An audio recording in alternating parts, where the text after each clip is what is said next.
나는 그리스도인이다. 상투스, 예수 믿는 것이 불법이었던 2세기 중반의 로마 비엔나의 집사였습니다. 그는 예수를 믿는다는 이유로 원형 경기장에서 공개 처형이라고 하는 판결을 받았습니다. 처형 당일에 수많은 군중들로부터 야유를 받으면서 불로 뜨겁게 달궈진 의자에 앉아서 사자들이 찢겨 죽였습니다. 그가 마지막으로 의식이 있을 때 남긴 말이 바로 나는 그리스도인이다 라는 말이 있습니다.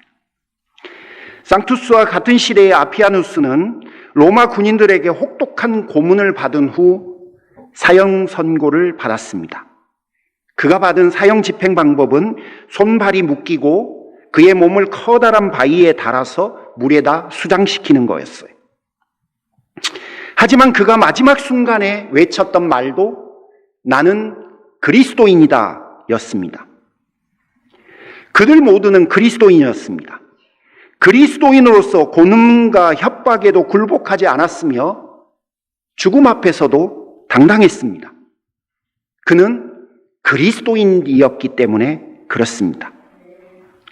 오늘은 죽음도 막아설 수 없었던 그리스도인이라고 해야 한 자부심, 그리고 그들이 많은 것을 포기하면서도 예수를 쫓게 만들었던 그 자부심, 그 자부심의 원천, 그들이 그토록 소중히 여겼던 것이 무엇인지를 오늘 본문을 통해서 같이 나누고 싶습니다. 3절부터 6절이 첫 번째 의미인데요. 여러분 슬라이드를 한번 보여주시겠습니까?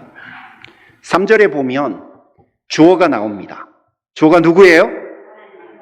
예, 둘 다 합니다. 하나님이고 아버지. 제가 친절히 이렇게 색깔도 바꿔놨잖아요. 3절부터 6절의 주체는 하나님입니다. 성부 하나님이라고 하는 것을 알려주기 위해서 아버지라는 단어를 해놨습니다. 하나님 아버지가 그 다음 한번 보시겠습니까? 4절. 그 다음 구절 한번 보십시오. 자, 언제? 예. 그 다음에 어떻게? 그리스도 안에서. 그리고 우리를 택하사. 그리고 거룩하고 흠이 없게 하려고. 그 다음에 한번 5절을 봐주시겠어요?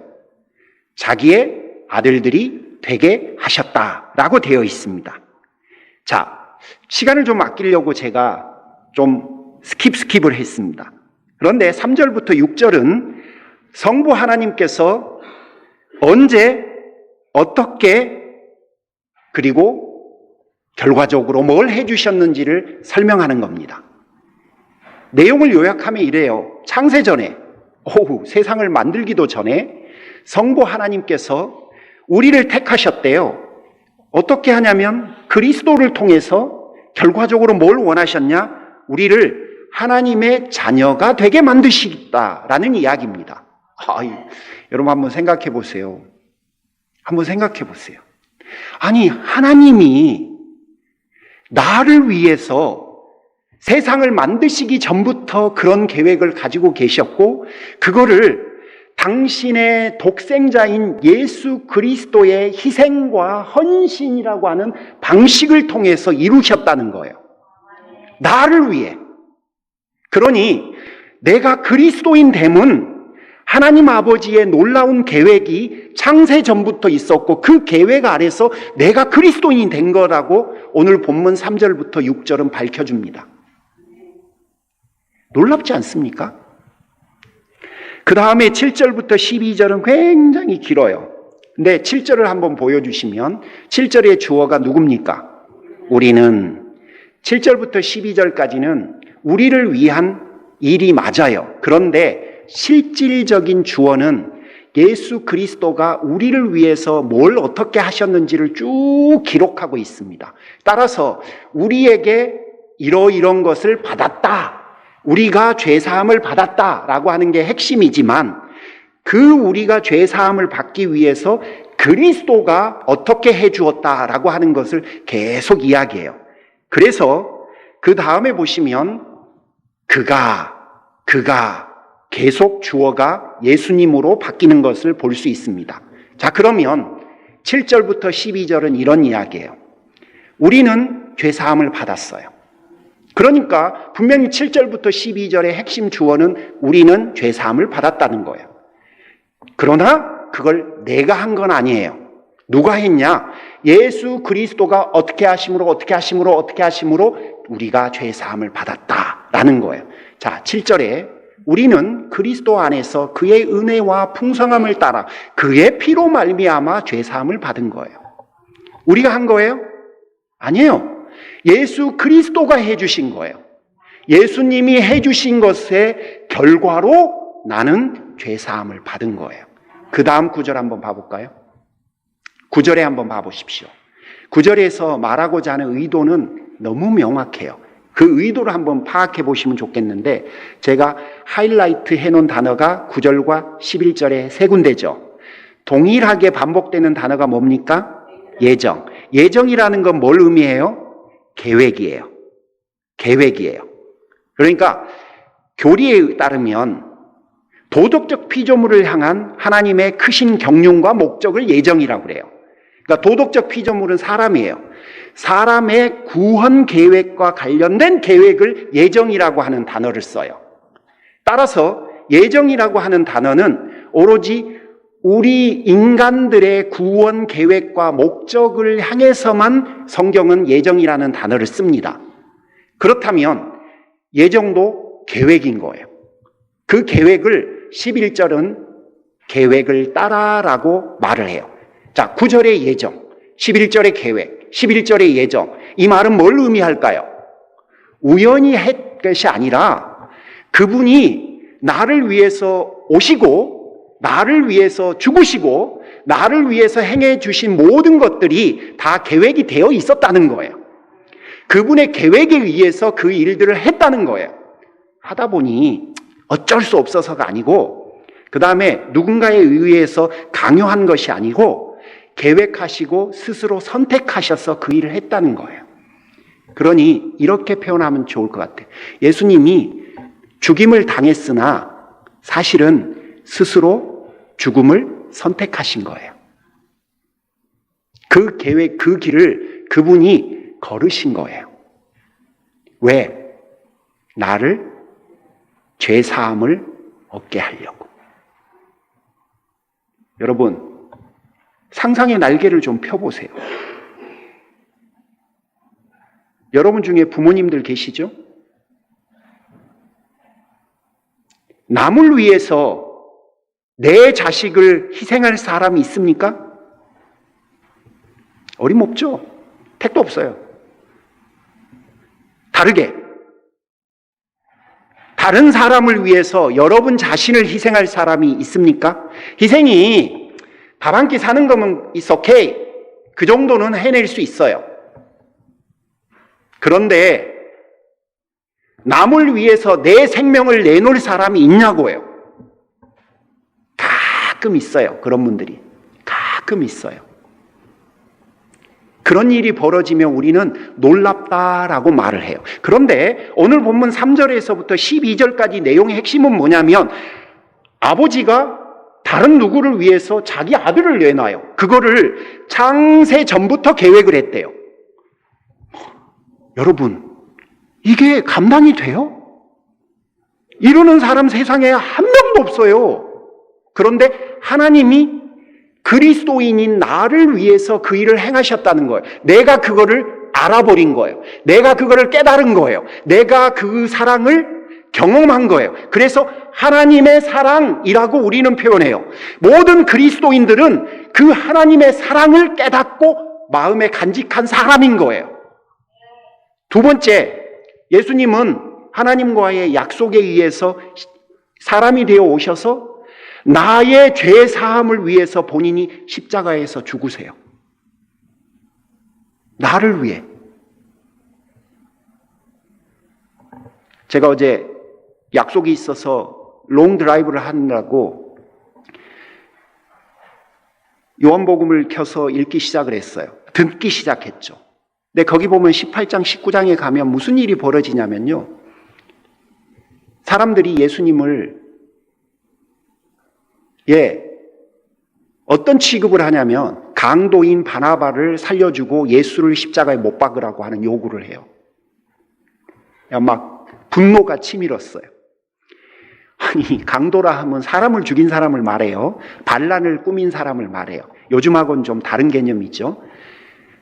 예수님이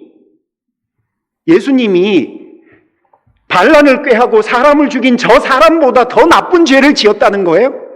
지금? 근데 사람들은 그렇게 했어요. 그때 예수님의 심정이 어땠을까요? 저는 그 본문을 들으면서 막 속이 뒤집어졌어요. 도대체 예수님은 무슨 마음이면 그걸 참았을까? 무슨 마음이면 그거를 이겨냈을까? 그런 생각이 들었어요. 저한테 그랬거나 여러분한테 그런 일이 벌어져 봐요. 아무도 안 참아요. 내가 뭘 그렇게 잘못했냐고. 아마 우리는 항변할 거예요. 그런데 예수님은 묵묵히 그 일을 했어요. 그래서 우리는 뭐라고 그러냐면 예수 그리스도의 은혜라고 말을 해요. 여러분, 우리가 그걸 받은 사람들이에요. 나는 예수 그리스도의 십자가의 은혜를 소유한 사람인 거예요. 하나님의 사랑도 갖고 있고 예수 그리스도의 은혜도 내가 가지고 있는 거예요. 그리스도인이 되었다는 것은 그것들을 하나님으로부터, 예수님으로부터 받았다는 것을 뜻해요. 이게 끝이 아니에요. 13절, 14절에 가면 이런 말이 나옵니다. 13절, 14절의 주어는 명확하지는 않아요. 그렇지만 누가 무슨 일을 했는지를 알려줘요. 뭐라고 돼 있냐면 성령이 인쳤다라는 말이에요. 13절은. 근데 이 성령이 어떤 성령인지를 뭐라고 말을 하죠? 여러분이 잘 안 보이시게 제가 좀 그렇네요. 약속의 성령이라고 돼 있죠. 그렇죠? 그리고 이 약속의 성령이 우리를 인쳤다라고 돼 있는데 이게 무슨 말인가를 14절에서 다른 단어를 한 번 더 표현을 해요. 그 단어가 뭐죠? 보증이에요. 지금부터는 이 이야기를 해야 돼. 성령께서 우리를 위해서 해주신 것이 뭐냐면 보증이라는 거예요. 여러분, 제가 사석에서 몇 번 이야기해갖고 이제는 그렇게 색다를 건 없습니다만 제가 얼마 전에 2019년형 현대 소나타 하이브리드 차를 가지고 있었습니다. 근데 제가 부주의해갖고 10만이 조금 넘었는데 엔진이 고장나 버렸어요. 덜덜덜덜덜덜 하더니 덜덜덜덜도 안 해서 겨우 그 레커차를 불러갖고 딜러샵에다 갖다 줬습니다. 현대는 10만까지 워런티가 됩니다. 아시죠? 근데 10만이 넘었습니다. 어떻게 됐을까요? 안 되죠. 그런데 제가 현대차만 세대입니다. 현대가 저에게 페이버를 줬습니다. 현대 is good. 엔진을 바꿔줬어요. 공짜로. 10만이 넘었는데도 바꿔줬어요. 그래서 그 다음 차도 제가 현대를 산 겁니다. 한 17만이 됐는데 이번에는 막 계기판에 불이 번쩍번쩍 하면서 결국은 차가 또 섰어요. 이번에는 뭐가 문제인지 갖고 갔더니 배터리가 문제래요. 하이브리드 배터리가. 하이브리드 배터리는 제 차는 라이프타임 워런티였습니다. 얼마냐 견적이 나왔는데 11,000불 정도 들어간대요. 아니, 그 차가 얼마짜리 차인데 배터리를 다 바꾸는데 11,000불 정도 들어간다는 거예요. 그래서 얼마 걸리냐 했더니 기약할 수 없대. 그래서 결국은 한 2달 걸렸는데 제가 중간에 가갖고 이 차 얼마 밸류도 안 나갔는데 뭐하러 11,000불 드리냐, 그냥 니네들이 몇천 불에 트레이딩 해주면 어떠냐 그랬더니 너 11,000불을 다 들여갖고 배터리를 다 바꿔줬어요. 이게 뭐냐면 워런티예요. 워런티. 보증이라고 하는 단어의 의미예요. 그런데 성령 하나님께서 우리에게 우리의 자녀됨의 증거를 주셨어요. 그 증거가 뭐냐면 그분이 우리 안에 임재하는 거예요. 내 안에 와서 나의 자녀됨과 나의 구원받음을 그분이 보증이 되어줬어요. 근데 그 보증은 그 정도로 끝나질 않아요. 이분은 내가 자녀로 살아가는 일상의 삶 속에 그분이 나의 가이드가 되겠다라고 약속을 한 거예요. 그 약속의 징표가 또 누구냐면 성령이에요. 여러분, 이제 한번 생각을 해 보십시오. 하나님의 사랑이 나에게 임했고 예수 그리스도의 은혜가 나에게 임했고 성령의 보증이 나에게 있는 거예요. 근데 이게 오늘 본문 3절부터 14절까지 보면 시간으로 보면 창세 전부터 영원까지예요. 그리고 누가 참여하느냐? 성부, 성자, 성령께서 나의 자녀됨에 참여하는 거예요. 여러분, 이게 말이 돼요? 세상에 이런 일은 없어요. 세상에 이런 일은 존재하지 않아요. 그러니까 이거를 좀 디테일하고 주의 깊고 자세하게 하나님 앞에서 내가 이 부분에 대해서 숙고하고 또 이 부분의 가치에 대해서 생각하면 모든 사람들이 뭘 하게 돼 있냐면 3절을 하게 돼 있어요. 그 다음 슬라이드 한번 보세요. 3절에 뭐라고 말해요? 찬송하리로다. 이 고백을 안 할 수가 없어요. 여러분, 세상에 누가 나를 위해서 그래 줍니까? 그리고 그분이 나를 자녀 삼고 그분이 나를 자녀로 살아가게 하고 그분이 나를 영원한 시간 속에 결국은 자녀가 되게 만드시는 그 계획이 창세전부터 영원이고 하나님이 성부, 성자, 성령 하나님께서 참여하셔서 그 일을 행하시겠다고 나에게 약속하셨고 실행하시고 또 그렇게 하고 계시는데 여러분, 이걸 아는 사람이 이걸 버리고 싶겠어요? 이걸 포기하고 싶겠습니까? 물론 제가 예를 든 상투스와 아피아누스의 예는 굉장히 예외적인 경우예요. 이 시대를 사는 우리에게는 이런 케이스가 사실은 요구되지는 않을 거예요. 그럼에도 불구하고 그분들은 그 극단적인 상황 속에서도 하나님의 사랑, 그리스도의 은혜, 성령의 보증, 이거를 포기할 수가 없었던 거예요. 너무 좋으니까. 여러분, 2024년은 마지막 주일이에요. 내가 그리스도인 됨은 이 놀라운 것들이 우리 안에 주어진 거예요. 나는 하나님의 사랑을 받은 사람이고 나는 그리스도의 은혜를 입은 사람이고 나는 지금 성령의 보증을 가지고 인생을 그리고 신앙을 해가는 사람들인 거예요. 저는 이 부분만 생각하면 솔직히 되게 좋아요. 제가 가지고 있는 가장 강력한 무기예요. 이 무기가 없으면 허망하고 허무할 것 같아요. 여러분, 우리 모두는 그리스도인입니다. 우리 그리스도인으로서 자부심은 다른 것에서 오지 않아요. 하나님의 사랑, 그리스도의 은혜, 성령의 보증, 이 세 개가 나는 그리스도인이다. 나는 그리스도인으로 살겠다. 내가 그리스도인 됨이 행복하다. 라고 하는 근거인 겁니다.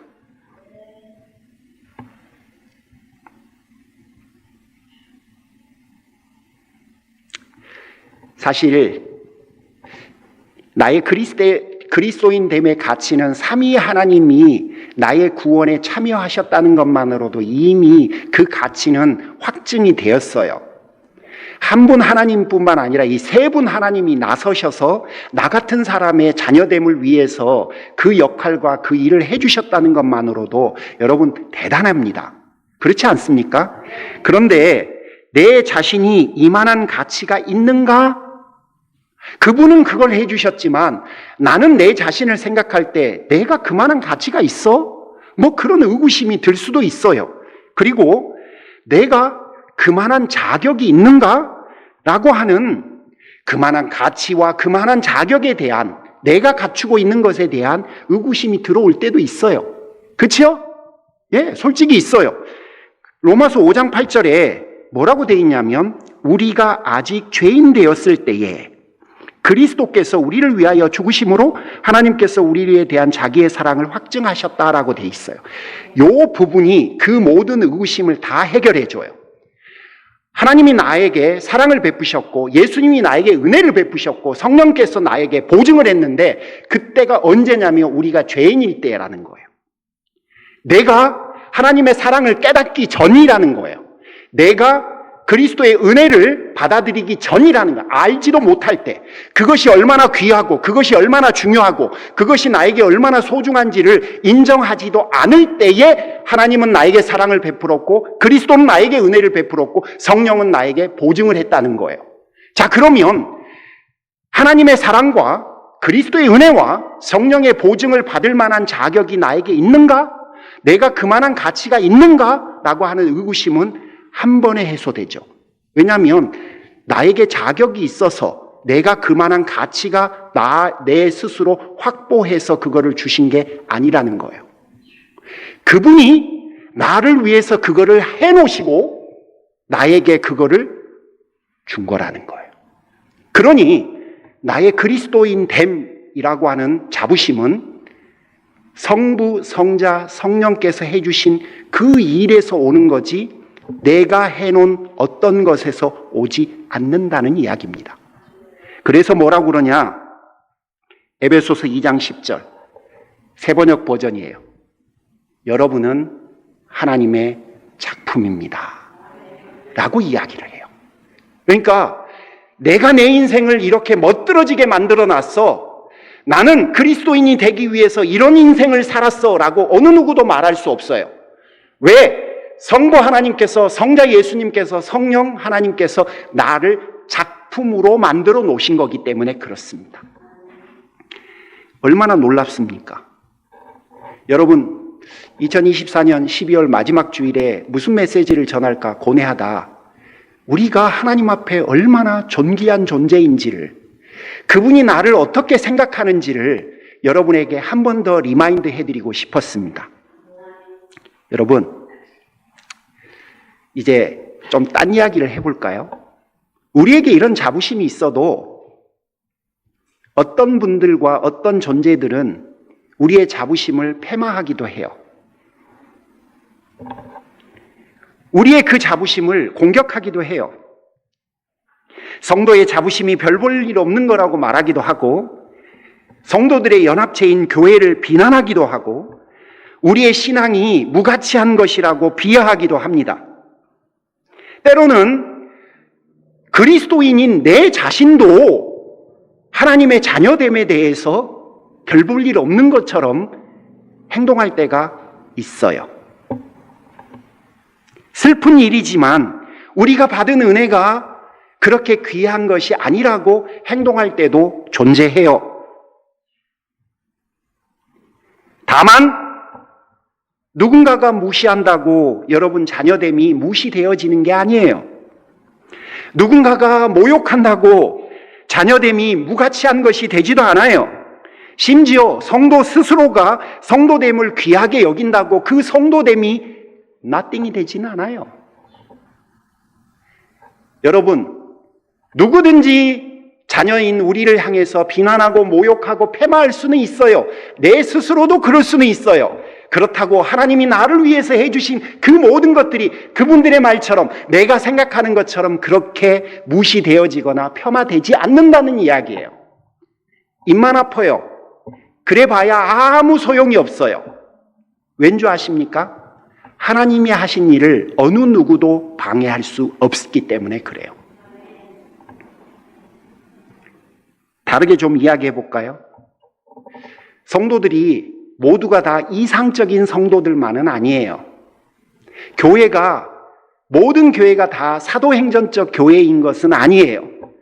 목회자들 모두가 다 정말 존경스러운 목회자들만 있는 것은 아니에요. 그래서 성도들의 성도됨, 목회자의 목회자됨, 교회의 교회됨이 누군가에 의해서 폄하될 수도 있고 무시될 수도 있고 비난을 받을 수도 있고 공격을 받을 수도 있어요. 하지만 우리가 하는 거는 성도됨이지 이상적인 성도됨이 아니에요. 우리가 사랑하는 교회는 사도행전적 교회를 지향하는 교회지 사도행전적 교회가 아니에요. 우리가 추구하는 것은 부족함과 모자람 속에서도 그리스도인 된 그 자부심을 가지고 믿음으로 인생을 살아가려고 하는 성도인 거지 이미 성인이 된 성도는 아니에요. 그래서 분명히 그 차이는 현실적으로 존재할 겁니다. 그러면 우리는 성도답지 못한 성도를 향해서 성도답지 못하기 때문에 그 성도됨을 비난하는 것보다는 성도다운 성도됨을 향해서 함께 걸어가기를 격려하는 것이 지혜롭습니다.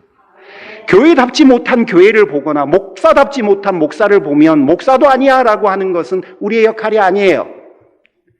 목사다움을 향해서 갈 수 있도록 격려할 수 있는 게 우리가 할 수 있는 일입니다. 판단하고 평가해서 성도됨의 자부심과 교회의 존귀함을 흠집내라고 하는 그 모든 유혹들을 단호히 물리쳐야 돼요. 인생을 살다 보면 종종 이런 고민을 하시는 분들이 계실 거예요. 배우자가 그렇게 사랑스럽지도 존경스럽지도 않을 때가 있잖아요. 옆에 보지 마시고 대인관계나 친구관계 속에서 내가 언제까지 누군가를 맞춰주며 살아야 하나 싶을 때도 있지 않으셨어요? 나만 꼭 희생하는 것 같은 이런 상황이 되면 여러분 진짜 속상해요. 그렇죠? 근데 속은 상하긴 한데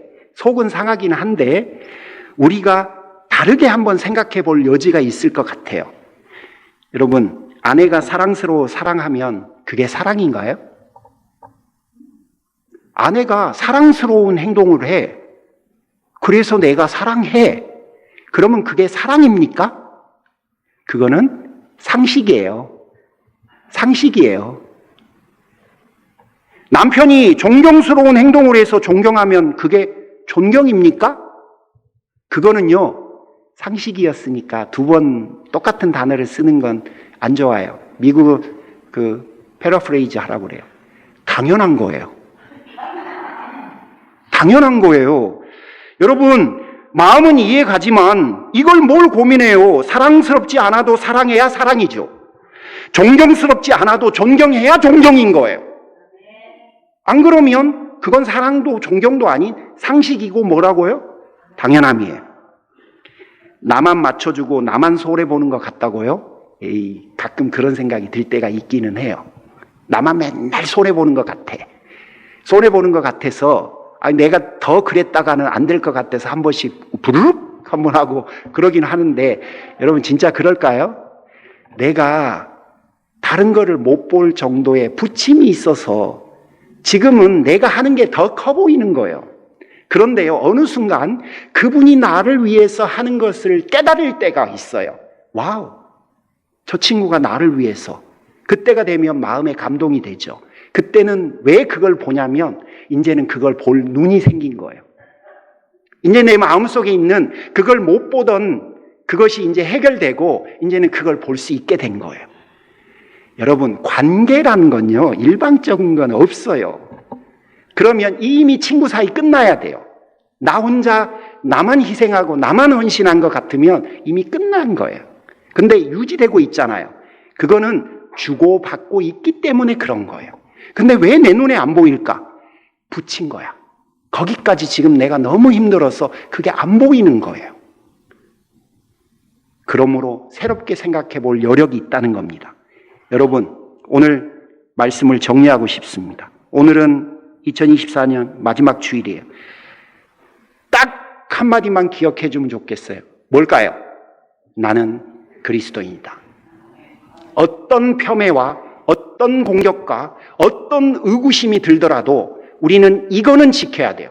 왜냐하면 이거는 나에게서 온 것이 아니라 하나님과 예수님과 성령님께서 나에게 해주신 것을 나는 받은 거예요. 그러므로 내가 공격을 받아도 이거는 변하지 않고 내가 의구심이 들어도 이거는 변할 수가 없어요. 그러므로 어떤 순간에도 우리는 나는 그리스도인이다. 나는 하나님의 사랑을 받은 사람이고 나는 예수 그리스도의 은혜를 입은 사람이고 나는 성령의 인치심을 받은 사람이다 라고 하는 사실을 잃지 말고 살아가시기를 주님의 이름으로 축복합니다. 기도하겠습니다. 하나님 감사합니다. 사랑하는 성도들이 지난 1년 동안 부침이 있었습니다. 이겨낼 수도 있었습니다. 또 행복하고 아름다운 일들도 많았습니다. 그럼에도 불구하고 하나님, 오늘은 마지막 주일입니다. 내가 그 모든 것들 가운데서도 그리스도인이다 라고 하는 그 자부심으로 오늘 하루를 살아낼 수 있도록 축복하여 주시옵소서. 감사를 드리오며 예수님의 이름으로 기도 올립니다. 아멘. 하나님 감사합니다. 오랜 세월 동안 하나님 장로로서 교회를 섬기게 해주셔서 감사합니다. 하나님, 그 모든 것이 하나님께서 불러주셨기 때문에 가능한 일이었습니다. 하나님, 사랑하는 종을 축복해 주시고 하나님의 놀라우신 은혜와 위로와 잘했다라고 하는 칭찬이 함께 주옵소서.